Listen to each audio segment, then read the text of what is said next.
NIA മുൻ SP Shri T K Rajmohan കൂടി ചെയ്യുന്നു.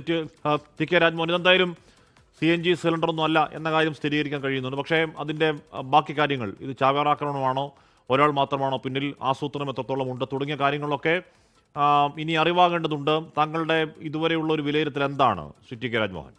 ശ്രീ ഹാഷ്മി, തീർച്ചയായിട്ടും ഇന്ന് വരുന്ന വാർത്തകളും നമ്മൾ ഇന്നലെ മുതൽ ഇതുവരെ കാണുന്ന വാർത്തകളും നമ്മളൊക്കെ നയിക്കുന്നത് ഇതൊരു തീവ്രവാദ അറ്റാക്കാണ് എന്ന് തന്നെയാണ്. ഇത് ടെററിസ്റ്റ് ഓപ്പറേഷനാണ്. ഇത് ഒരു ഹൈ ഇന്റൻസിറ്റി എക്സ്പോഷൻ തന്നെയാണ് നടന്നിരിക്കുന്നത്, അല്ലാതെ ഒരു CNG എക്സ്പോഷൻ എന്നല്ല. ഹൈ ഇന്റൻസിറ്റി എക്സ്പോഷൻ ഉണ്ടെങ്കിൽ മാത്രമേ ഇത്തരത്തിലുള്ള 100 മീറ്റർ അങ്ങോട്ടൊക്കെ ആൾക്കാരുടെ ഛിന്ന ഭിന്നമായ ഈ അവരുടെ ശവശരീരങ്ങൾ അങ്ങോട്ട് പോയി എന്നൊക്കെയാണ് വാർത്തകൾ മനസ്സിലാകുന്നത്. അപ്പൊ തീർച്ചയായിട്ടും ഇതൊരു ഹൈ ഇന്റൻസിറ്റി എക്സ്പോഷൻ തന്നെയാണ്. അതിനുപയോഗിച്ച വസ്തു എന്താണെന്ന് ഇൻവെസ്റ്റിഗേഷനിൽ മാത്രമേ കണ്ടുപിടിക്കാൻ പറ്റുള്ളൂ. അത് പ്രോപ്പറായിട്ട് NIA ഇൻവെസ്റ്റിഗേറ്റ് ചെയ്യുന്നതാണ് എനിക്ക് തോന്നുന്നത്. കാരണം ഇത് രാജ്യ തലസ്ഥാനത്തുള്ള ഒരു വലിയ എക്സ്പ്ലോഷനാണ്. അതിൽ 8ഓളം ആൾക്കാർ മരിച്ചിട്ടുണ്ട്, 30ഓളം ആൾക്കാർക്ക് പരിക്കുണ്ട്. അപ്പൊ സ്വാഭാവികമായിട്ടും നമ്മുടെ രാജ്യ തലസ്ഥാനത്ത്, അത് റെഡ് ഫോർട്ടിന്റെ അടുത്ത് ഏറ്റവും പീക്ക് ടൈമിൽ ഒരു സംഭവം നടന്നപ്പം സ്വാഭാവികമായിട്ടും അതിൽ UAPA ആഡ് ചെയ്യും, unlawful activities prevention act add ചെയ്യും. അങ്ങനെ ആഡ് ചെയ്ത് കഴിഞ്ഞാൽ തീർച്ചയായിട്ടും ഈ രാജ്യത്ത് അതിനായിട്ട് സ്പെഷ്യലൈസ് ചെയ്ത ഓർഗനൈസേഷനാണ് നാഷണൽ ഇൻവെസ്റ്റിഗേഷൻ ഏജൻസി.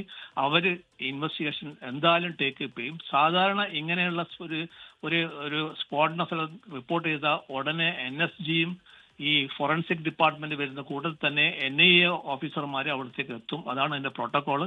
അതുപ്രകാരം ഇന്നലെ തന്നെ NIA ഓഫീസേഴ്സ് ഒക്കെ ഈ സ്ഥലം സന്ദർശിച്ച് അവിടെ ഉള്ളതായിട്ടാണ് വിവരം.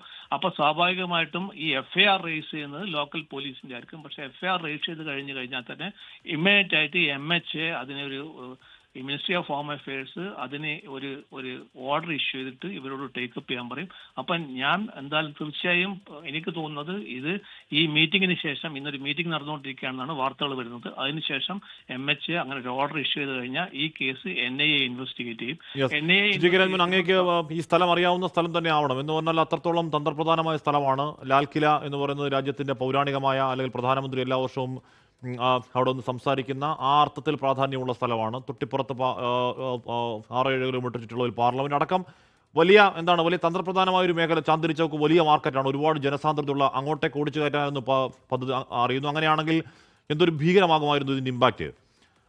പ്രത്യേകിച്ച് ജാഗ്രതയുള്ള സ്ഥലമാണ്.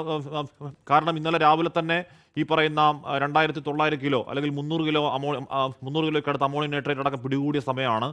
അപ്പോൾ അത്രത്തോളം ജാഗ്രതയിൽ, അത്രത്തോളം തന്ത്രപ്രധാനമായ ഒരു സ്ഥലത്ത് വന്ന് സ്ഫോടനം നടത്തിയെങ്കിൽ വലിയ ആസൂത്രണം അതിന്റെ പിന്നിൽ ഉണ്ടാവില്ലേ ശ്രീ ടി കെ രാജ്മോഹൻ? തീർച്ചയായിട്ടും അതൊരു ആസൂത്രണം തന്നെ ഉണ്ടെന്നല്ല പ്രധാന കാരണം. നമ്മൾ ഓപ്പറേഷൻ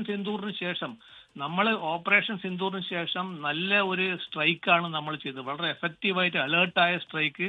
നമ്മൾ ഈ അവിടുത്തെ പാകിസ്ഥാനിലുള്ള നമ്മളെ ബോർഡർ ഏരിയയിലുള്ള എല്ലാ തീവ്രവാദ സെന്ററുകളും നമ്മൾ ആക്രമിച്ച് അതിന്റെ ക്ഷീണം അവർക്ക് ലോക ജനതയുടെ മുന്നിൽ ഭയങ്കര ക്ഷീണം. ലോകത്തെവിടെയായാലും ഏത് സമയത്തും 24 വാർത്തകളും ഓഗ്മെന്റഡ് റിയാലിറ്റി പാക്കേജുകളും എക്സ്പ്ലെയിനറുകളും വിശദമായി കാണാൻ ഞങ്ങളുടെ YouTube ചാനൽ നിങ്ങൾക്ക് സബ്സ്ക്രൈബ് ചെയ്യാം.